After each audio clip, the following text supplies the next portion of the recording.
نبی علیہ السلام نے فرمایا قربانی جب خریدو لو تو پھر دیکھ لیا کرو، بھیگا تو نہیں ہے، اندھا تو نہیں ہے، دونوں آنکھیں درست ہیں، اور ساتھ کیا والأذن، کان اس کے صحیح ہے، چیرے ہوئے تو نہیں ہے۔ اور چیرنے کی تفصیل کیا ہے؟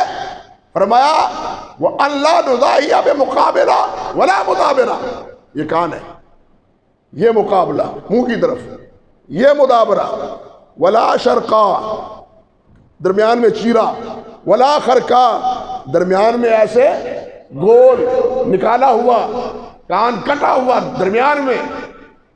فرمایا یہ جانور اس سے بچو۔ بات اصل میں کیا ہے؟ آپ ذرا سورۃ نساء کی آیت نمبر 119 دیکھیں۔ جب اللہ تعالیٰ نے آدم علیہ السلام کو دنیا میں بھیجا، شیطان نے آدم علیہ السلام کی تکلیف نہ کی، اور آدم علیہ السلام کے مد مقابل رب ذوالجلال کو مخاطب ہو کے کیا کہتا ہے؟ اس نے جو کچھ کہا ان میں ایک بات یہ بھی ہے وَلَأُذِلَّنَّهُمْ وَلَأُمَنِّيَنَّهُمْ وَلَآمُرَنَّهُمْ فَلَا يُبَتِّكُنَّ آذَانَ الْأَنْعَامِ،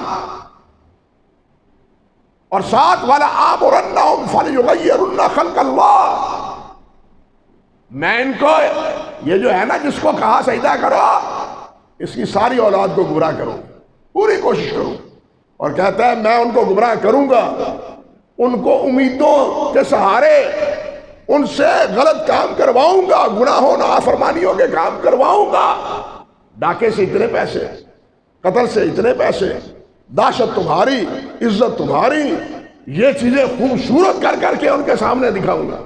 فرمایا والا آمرنہم، ان کو حکم دوں گا، فَلْيُبَتِّكُنَّ آذَانَ الْأَنْعَامِ، یہ جانوروں کے کان کاٹیں گے۔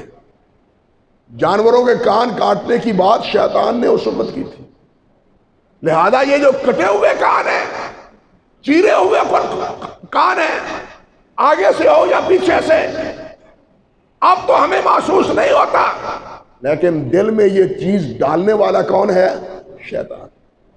اس سے پتہ چلتا ہے اس آیت سے کہ اس وجہ سے نبی علیہ السلام نے اس بات سے ہی روک دیا جس کا شیطان نے اللہ کے سامنے اظہار کیا تھا کہ میں ان سے کان کٹواؤں گا، جانوروں کے کان کٹواؤں گا۔ اللہ اکبر کبیرہ۔ اس لیے آپ نے فرمایا جب جانور خریدو تو دیکھ لیا کرو، آنکھیں بھی دیکھ لیا کرو، کان بھی دیکھ لیا کرو۔